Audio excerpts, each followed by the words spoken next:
డోర్వేకి స్వాగతం. ఏ manual to self. సూచనలు లేదా సమాచారాన్ని అందించే స్వీయ శోధన సాధనం. మనం కర్మ గురించి స్టడీ చేస్తున్నాం. So, karmic consequence is not a punishment. ఈ కార్మిక్ కాన్సిక్వెన్స్ ఉందే, అది పనిష్మెంట్ కాదు. సామాన్యంగా కర్మ అనగానే పనిష్మెంట్ అండ్ రివార్డ్ సిస్టమ్ లాగా దాన్ని నొటేషన్ చేస్తుంటారు. అలా వాడుకలో మాట్లాడుతుంటారు. అలా ప్రచారం చేస్తుంటారు. ఏంటంటే చాలా సర్ఫేస్ లెవెల్‌లో పైన అర్థం చేసుకోవటం వల్ల వచ్చిన సమస్య అన్నమాట. దీనివల్లే మనిషి పారలైజ్ అయిపోయాడంతే. అంటే నా కర్మను వదిలేయటమే. కానీ కర్మకి తను బాధ్యుడనే విషయం గుర్తించడు. ఎందుకంటే కర్మ గురించి పూర్తిగా తెలీదు కాబట్టి. లేదా జస్టిఫై చేయటానికి వాడుతూ ఉంటారు. వాళ్ళని వాళ్ళు సమర్థించుకోవడానికి వాడుతూ ఉంటారు. లేబుల్ చేయడానికి వాడుతూ ఉంటారు. సోషల్ ఇంజస్టిస్ చేసి దాన్ని సమర్థించుకోవడానికి వాడుతూ ఉంటారు. అలాగే యుద్ధాల్లో జరిగే క్రూరత్వాన్ని కూడా కర్మని ఆపాదించి అలా చెప్పడానికి దాన్ని ఎక్స్‌ప్లెయిన్ చేయడానికి ట్రై చేస్తుంటారు. సో, వాస్తవంగా కర్మ అనేది అండర్‌స్టాండింగ్ వస్తే దాన్ని ఎలా వర్కౌట్ చేసుకోవాలనేది తర్వాత తెలుస్తుంది. So, consequence is simply life's way of trying to work out karma. కర్మకు కాన్సీక్వెన్స్ ఏమిటి? వర్కౌట్ ద కర్మయే. సింపుల్‌గా trying to work out the karma. ఏ కర్మ? You are constantly creating. You are కాన్స్టెంట్‌గా క్రియేట్ చేస్తూ దాన్ని వర్కౌట్ చేయటమే. సో, ఏ ఏ కర్మను నువ్వు వర్కౌట్ చేస్తున్నావు అనేది చాలా ఇంపార్టెంట్. ఎందుకంటే అది వాసనాస్‌తో కలిసి నీకు లైఫ్ యొక్క సిట్యుయేషన్‌ని తీసుకొస్తుంది. ఆ లైఫ్ సిట్యుయేషన్‌ని దానికి కావాల్సిన మూలకాల్ని అట్రాక్ట్ చేస్తుంది వాసన. సో, వాసనాస్ ఎలా మోడిఫై చేసుకుంటాం? కర్మ ద్వారానే మోడిఫై చేసుకోగలం.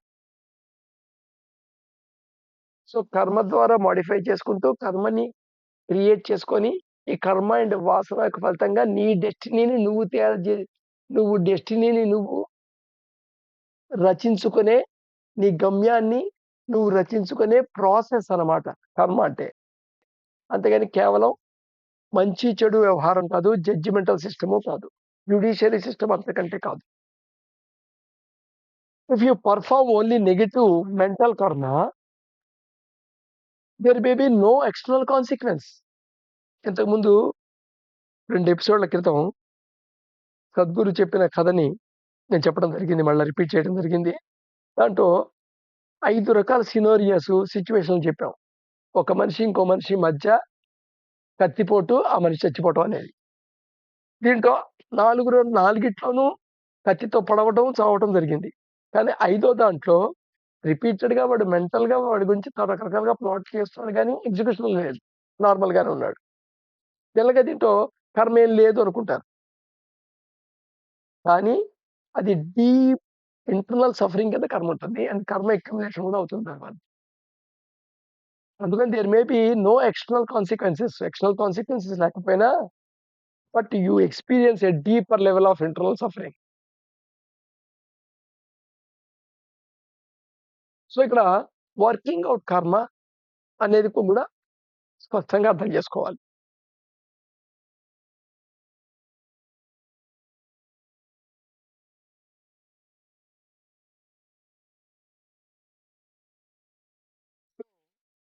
ఈ లైఫ్ ప్రాసెస్ అంటే ఒక స్ట్రీమ్ ఆఫ్ ప్లే అనుకుంటే, play of life happening by your tendencies. యాక్చువల్‌గా నీ యొక్క ఆలోచనలు, నీ యొక్క ఇంటెన్షన్‌లు, నీ యొక్క సంకల్పాలు, నీ యొక్క మోటివ్సు, నీ యొక్క యాక్షన్సు ఇవన్నీ ఎవరు గవర్న్ చేస్తున్నారు? నీ యొక్క టెండెన్సీసే. So, play of life is happening by your tendencies. Not through some system of right and wrong. అంతేగాని ఒక రైట్ అండ్ రాంగ్ ఒక సిస్టమ్ ఉంది. ఆ సిస్టమ్ ద్వారా జరుగుతోంది అన్నట్టుగా అనిపిస్తుంది. ఈ ఎందుకంటే ఈ టోటలు పరబ్రహ్మము, ఎగ్జిస్టెన్స్ యొక్క స్వరూప స్వభావాలు, పునర్జన్మ అండ్ కర్మ వీటిని మొత్తాన్ని ఇంటిగ్రేటెడ్‌గా, హోల్‌సమ్‌గా అర్థం చేసుకోలేని వాళ్ళు లేదా పాక్షికంగా అర్థం చేసుకునే వాళ్ళు లేదా ఆ టైంలో భాష ప్రాబ్లమ్‌తో అలాగే చెప్పుకోవాల్సి వచ్చిన పరిస్థితిలో అదే కంటిన్యూ అయిపోయి అలా అర్థం చేసుకున్న వల్ల మొత్తం మీద ఒక system of right and wrong నడుపుతున్నట్టుగా అనిపిస్తుంది. System of right wrong action లెవెల్‌లో మాత్రమే వర్కౌట్ అవుతుంది. అది మనుషులు తయారు చేసుకున్న సిస్టమ్. ఈ పోలీస్ వ్యవస్థ, న్యాయ వ్యవస్థ ఇవన్నీ మనుషులు తయారు చేసిన సిస్టమ్స్. అవి కేవలం యాక్షన్ దగ్గర మాత్రమే, యాక్షన్ దగ్గర మాత్రమే వాటినేదో కంట్రోల్ చేయడానికి ట్రై చేస్తాయి. కానీ కన్సీల్ జరిగే యాక్షన్ కూడా జరగొచ్చు.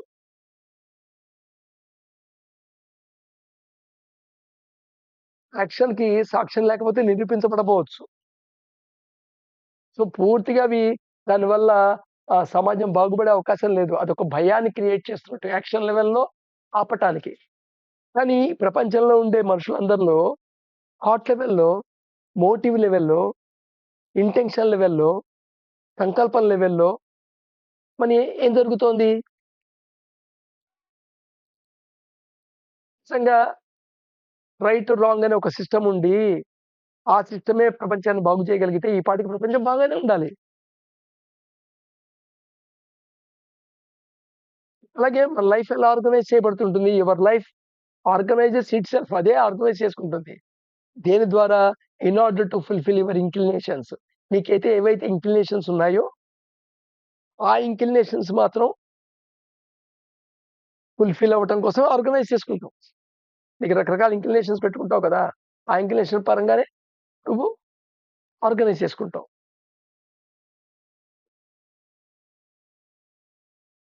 సో, ఇక్కడ డీప్ లెవెల్ ఆఫ్ కర్మ అక్యుములేషన్ గురించి ఒకసారి మళ్ళా స్పష్టంగా అర్థం చేసుకోవాలి. ఒక కర్మ యొక్క క్వాలిటీ, సంకల్పం, వలీషన్ మీద ఆధారపడుతుంది. కర్మ యొక్క క్వాంటిటీ, ఇంటెంట్ మీద ఆధారపడుతుంది. సో, ఎనర్జీ లెవెల్‌లో కర్మకి కారణం మాట. ఈ 2 యాస్పెక్ట్స్ చాలా ఇంపార్టెంట్. ఇది యాక్చువల్‌గా మనకు తెలీదు. మనకున్న సంకల్పం మనకు తెలీదు. మనకున్న ఇంటెన్షన్ కూడా తెలీదు. ఒక రకంగా చెప్పాలంటే. ఆ పని అయిపోయిన తర్వాత నా ఇంటెన్షన్ ఇది కాదు అని ఏదో కవర్ చేసుకోవడం చాలా మంది మాట్లాడుతుంటారు గానీ, ఎనర్జీ లెవెల్‌లో మన వైలేషన్, ఇంటెన్షన్ మనకు తెలీదు. తెలియకుండానే జరిగిపోతా అన్‌కాన్షియస్‌గా జరిగిపోయింది పని అంటుంటారే, ఆ అన్‌కాన్షియస్‌లో వైలేషన్, ఇంటెన్షన్ కూడా ఉంటుంది. అది ఉంది కదా అని వాళ్ళని పనిష్ చేయమని చెప్పట్లేదు. వాళ్ళని చెడుగా చూడమని నేను చెప్పట్లేదు. కానీ ఇది ఎవరికి వాళ్ళు అవేర్‌నెస్‌లో గుర్తించగలిగితే ఆ డీప్ లెవెల్ అక్కడి దాకా ఎళ్తారు. అయితే ఒక నెగెటివ్ థాట్ ఉంది. అది కొంత లెవెల్ ఆఫ్ కర్మాని అక్యుములేట్ చేస్తుంది. ఆ నెగెటివ్ థాట్‌కి నెగెటివ్ ఎమోషన్ కూడా తోడయింది అనుకుందాం. ఇప్పుడు డీపర్ లెవెల్ ఆఫ్ కర్మ అక్యుములేషన్ ఉంటుంది. దానికి సపోజు నెగెటివ్ ఎక్స్టర్నల్ యాక్షన్ కూడా తోడయింది అనుకో. ఇక్కడ ఎక్స్టర్నల్ యాక్షన్‌లో 2 కూడా చేయొచ్చు. వర్డ్స్ రూపంగా, డైరెక్ట్ ఫిజికల్‌గా హార్మ్ చేయటం. సో, ఇప్పుడు negative thought plus negative emotion plus negative external action ఈ మూడిటి ఇంకా డీపర్ లెవెల్ ఆఫ్ అక్యుములేషన్ ఉంటుంది. గమ్మత్తేంటంటే నెగెటివ్ థాట్, నెగెటివ్ ఎమోషను కానీ అక్కడ ఎక్స్టర్నల్ యాక్షన్ లేదు. అయినా ఈ నెగెటివ్ థాట్, నెగెటివ్ ఎమోషను రికరెంట్‌గా మళ్ళా లూప్ లాగా మళ్ళా ప్లే అవుతోంది. మెంటల్ యాక్షన్ కింద చాలా కాలం ప్లే అవుతోంది. దీన్ని కంటెంప్లేట్ చేయటం అని అంటుంటారు జనరల్‌గా. ఒక రకంగా చెప్పాలంటే మెడిటేషన్ అంటే అదే. మనకి తెలియకుండా ప్రతివాడు మెడిటేషన్ చేస్తుంటాడు. పర్టిక్యులర్‌గా ఈ నెగెటివ్ విషయాల్లో మటుకు బాగా మెడిటేట్ చేస్తూనే ఉంటారు. So, negative thought, negative emotion కాన్స్టెంట్‌గా రికర్ చేస్తే అది చాలా డీపెస్ట్ లెవెల్ ఆఫ్ కర్మ అక్యుములేషన్ కింద లెక్కది. బాగా. ఇంతకంటే అతి భయంకరమైన కర్మ అక్యుములేషన్ అవుతుంది. అదే దేనివల్ల అంటే అది అక్కల్ట్ ప్రాక్టీసెస్‌లో ఉంటుంది. అంటే అక్కడ నెగెటివ్ సంకల్పము, volition, negative intent, negative thought, emotion and action. ఇవన్నీ కలిపి ఒక అక్కల్ట్ వేలో ఎనర్జీని వాడుతూ హార్మ్ చేస్తారు. దీనిది మటుకు ద వరస్ట్ పాసిబుల్ కర్మ అక్యుములేషన్ జరిగేది దాంతోనే. యాక్చువల్‌గా ఆ ప్రాక్టీసెస్‌లోంచి వచ్చినవి ఈ చేతబడి ఇలాంటివని. సో, ప్రెజెంటు చేతబడి ఉందా? లేదా? డిబేటు అనేది పక్కన పెట్టినా ఎనర్జీ లెవెల్ వర్క్ చేసే వాళ్ళు ఉన్నారా? లేదా? అంటే మటుకు లేరనే ఆన్సర్ చెప్పాలి. ఎనర్జీ లెవెల్‌లో అలా వర్క్ చేయగలిగిన వాళ్ళు. ఊకే ఫిజికల్ ప్రక్రియ చేసేసేవాళ్ళున్నారు. దానికి కాన్సిక్వెన్స్ ఉండాలని గ్యారంటీ లేదు.